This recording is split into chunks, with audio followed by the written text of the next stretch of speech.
ఏంటి బాబా ఇది? బాబు నేను దాడిలో మీకు తిరిగి చేసి వస్తాను బాబా. అది సరిగ్గా ఇది బాగా చేస్తాడు. ఇంటికి రమ్మని సమయం చూస్తాడు.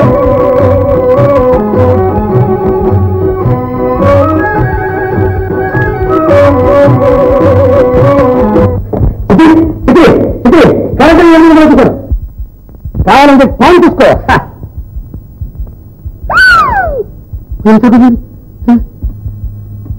చూసావుగా మన ఒప్పందం ఏంటి? నువ్వు సరిగ్గా నీ ఇంటికి రావాలి, నీ తిరిగిగా నీ ఇంటికి రావాలి. నువ్వు రాలేదు, మేము రాం. ఏమైనా సరే ఒకటి నేను తెలుసుకోవాలి, నువ్వు నా ఇంటికి వస్తావా రావా? నీకు ఇల్లు రావాలా? నాకు లేకపోతే మన నాన్న పడుతుంది. ఏం తెలిసి అర్జున్గా హిందుస్థానీ పిచ్చేవాడు పంపక నీకు చచ్చిపోవాలి. ఏమన్నా మా నాన్న పిచ్చాడా? ప్రసిద్ధ విశాలాంతేడైనా చెప్పని పరమానంది గారిని పిచ్చుంటావా?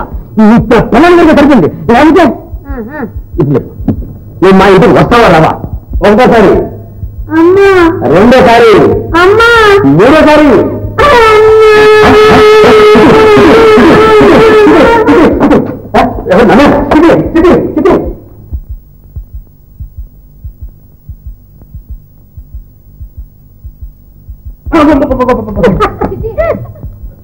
ఏమిటమ్మాది? కట్టుకున్న మొగుడు కాళ్ళ ఎలా పడుతుంటే ఎందుకు అలా గేలు చేస్తావు? బాబు బాబు నేను కాళ్ళ పడదక్కయ్యా, కాళ్ళు జారి పడ్డాను అంతే కదా. చిట్టి ఈ ప్రవర్తన ఏం బాగాలేదమ్మా. రమణి నోర్మి నువ్వే నాకు తెలియదు. చెట్టంత మొగుడు దిగుతుంది. అత్తయ్య పల్లె గురించి ఏంటి చెప్పండి, మీకు అతను దిగుతారా?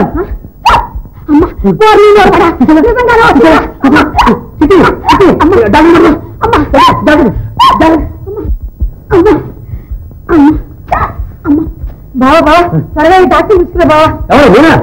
మరి ఇంటికి నువ్వేగా అల్లుడివి. బాబు బాబు ఈ జడావుగా సంగతి ఏమొచ్చు? ఈ ఇంటికి నేనేగా అల్లుని. బాగు బాగు వెళ్ళరా, త్వరగా తీసుకురా. అమ్మా అత్తయ్యకి అప్పలేదు. నిద్ర లేచిన తర్వాత మీ అత్తయ్యకి ఇదే మొదటిపాయి. అంతా వాడు నీళ్ళ బయట అదే కొరకు మా ఇంటి పక్కన ప్రతి తప్పుతున్నాడు. వాళ్ళు పంపిస్తారు.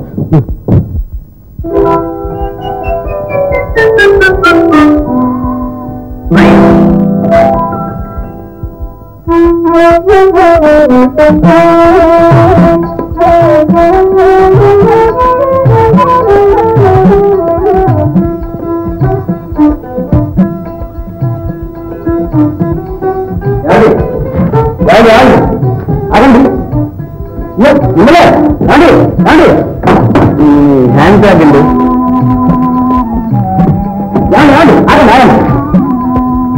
మీరు బాగా చదువుకున్నారు అనుకుంటాను.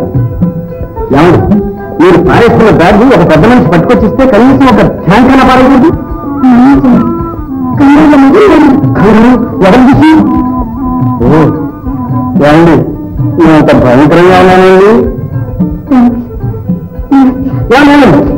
సందేహం అదే మరేం లేదు. మీరు ఇక్కడ కూర్చొని తీరుబడిగా ఏడుస్తున్నారే ఎందుకా అని ఒక్క సందేహం. అది నిజమే అనుకోండి, కానీ చాటుగా కూర్చొని ఏడవడానికి ఎక్కడా తోటి దొరకనట్టు పబ్లిక్ పార్కులో కూర్చుని ఎక్కి మరీ ఏడుస్తున్నారే ఎందుకు అని. ఇంట్లో హంసపూరికా కల్పన లేదు. ఇంట్లో వీలైతే ఇక్కడ కూర్చుని ఏడవడం ఎందుకు? పాడులోకం నా కర్మే అని అనుకున్నాను. నీ కర్మ అంటే చెప్తున్నారా? ఓ సవతి తల్లి పేరా? అయితే నా గొడవకు నీ ఏడుపుకు మేనమా కొడుకు ఉన్నాయన్నమాట. సరే సరే కానీ ఎవరండి ఎవరు నేను కళ్ళు మూసి ఇది విరుగుతుంటాను. మీరు ప్రస్తుతం అక్కర్లేని కన్నీళ్ళన్నీ కార్చేయండి. ఒకవేళ వ్యాఖ్యానంతో సహా ఏడిస్తే మీ దుఃఖం తీరిపోతుంటే సాహిత్యంతో సహా ఏడండి. చెయ్యి వేసుకోవడానికి నాకు ఇచ్చే అభ్యంతరమే ఉండదు. ఏడుస్తున్నారా? మీరు చాలా వేడుగా మాట్లాడుతున్నారండి. అన్నారు అన్నారు మా అమ్మ కూడా సరిగ్గా ఇలాగే అంటుకుంది. అప్పుడు నిలబడ్డారు కూర్చోండి. మీ పేరు శ్రీమతి కాదు ఇస్సు అయితే పెళ్లి కాలేదన్నమాట. మరి కూర్చోండి. మీ పేరు అడిగారు మీరే చెప్పుకొని చూద్దాం. యమునా తీరంలో రాధ ఇంట పడేది ఎవరు?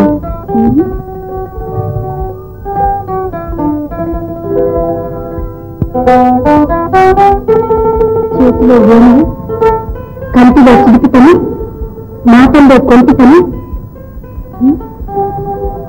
రాధు మాట మాధవరావు దగ్గరికిచ్చారు కాదంటే కృష్ణారావు. వీరికి దగ్గర దూరంలో ఉన్నారు. అలాగే గాజుడిద్దాం పట్టండి. గోపాలరావు వచ్చేసారు.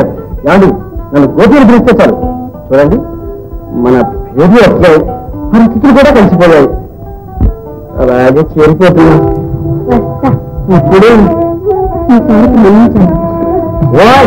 మన్నించాలి కానీ ఒక్కనే ఇక మీదట మీరు ఎప్పుడు ఎక్కడ కంట పడిపెట్టని ప్రామిస్ ఇవ్వాలి. నా కోసం కంటే మీకోసం కంటే అదే మన కోసం. చూడండి ఈ ధర ఇలా వేసుకుని నవ్వుతూ ఉండాలి. ఏది అది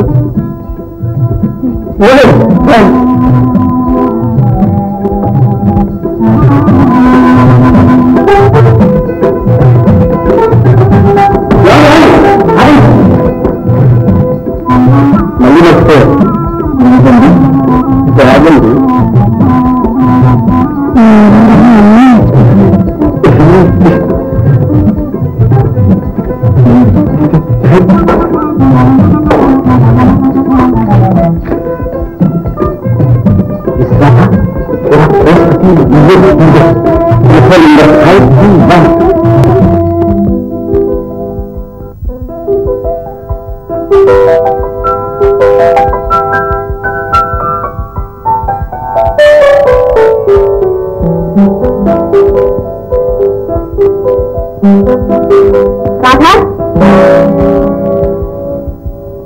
ఓహో కొత్త ప్రశ్న. తెల్లవారు గంట పొద్దున కాలేదు, అప్పుడు సీగరుపుకుని షిగారికి పోయింది. ఇంటి పని చేసి వెళ్ళి అయినా నీకేం పట్టింది? నేను ఒక రానున్నానుగా ఇంటి పని మనిషిని. బుగ్గులన్నారా ఎర్రగడ్డలే ఎంత నడిచొచ్చాను. ఏ సుకుమారమే అంత రోజులతో ఎక్కడితో పరిగెత్తావా? గేట్లో దూకదల్లా మళ్ళీ వచ్చేసావా? ధైర్యం చాలక పాపం పండగ ఏమన్నా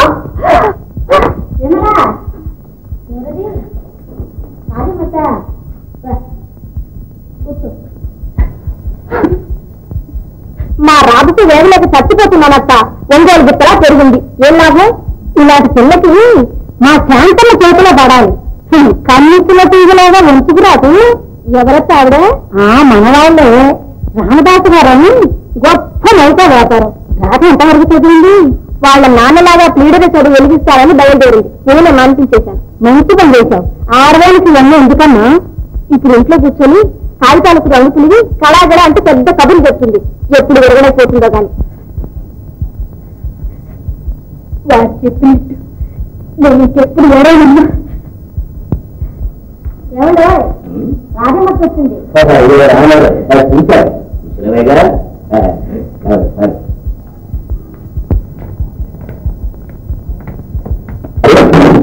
అమ్మా రాధ,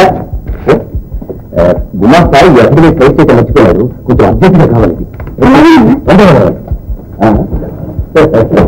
ఆ శాంతులకు పిల్లలెంతమంది వచ్చాయా? 3 మగపిల్లలు. పెద్దవాడు రంగడు కారు ప్రమాదంలో చచ్చిపోయాడు. రెండోవాడు రాజు, వ్యాపారం అంతా అతనే చూసుకుంటాడు. మూడోవాడు గోటు, బియ్య చదువుతున్నాడు. ఒక్కటే ఆడపిల్ల, దాని పేరు చిట్టి. శిశీంద్రి. శాంతమ్మ పిల్లలైతే దాని కూతురు కొండి. అలాంటి చోట పడితే గాని దీని లోపల కుదరదు. మీరు ఇంకే శాంతమ్మకి నేను ప్రవేశిస్తా గాని నువ్వు నీ ఎలాంటి సినిమా వచ్చి పంపించు. అదేమిటా తెలుగు? అది కాదయ్యా, ఆ నోట్లో ఏమి పెడతా అలవాటు రాజు ఇస్తున్నానన్నా. నా ఎదుటే విధిస్తున్నావు. ఏం చేయమంటానన్నా? నువ్వే ఎదురుగా వచ్చావు. అవును, తప్పంతా నాదేనయ్యా, నాది. మీరంతా ఎప్పుడు బాగుపడతారో ఏమిటి అంతా అది లేదు.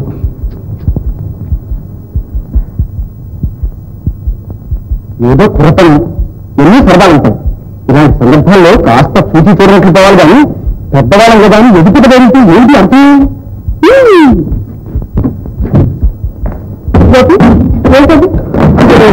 ఏది లేదు. నా దగ్గర దాపరికి ఎందుకు? ఆ చేతిలో ఏంటి కాగితం ఈ చేతిలో నా మీద అంత గౌరవం కలవాడు నా మాట మీద మానేయడా అలవాటైపోయింది వీళ్ళు చూసి ఆ పిల్లలు నేర్చుకుంటే పెద్దలను తెస్తే పిల్లలు అదే చేస్తారు వాళ్ళ భవిష్యత్తు కూడా ఆలోచించాలి అవును అది నిజం ఇది కాదు అటు ఇక నుంచి పిల్లల ఎదుట పెద్దల ఎదుట కూడా సిగరెట్ కాకని అంటే పూర్తిగా మానవన్నమాట ఏంటన్నా ఏంటో వేడిపోయింది జ్వరం వచ్చిందా ఈ జ్వరానికి ముందు బొంబాయిలో రైలు వచ్చింది ఈ అన్నీ వస్తున్నారా సీతమ్మా ఇదిగో రామ సందేశం అయితే అంజలి మాత్రం లేదు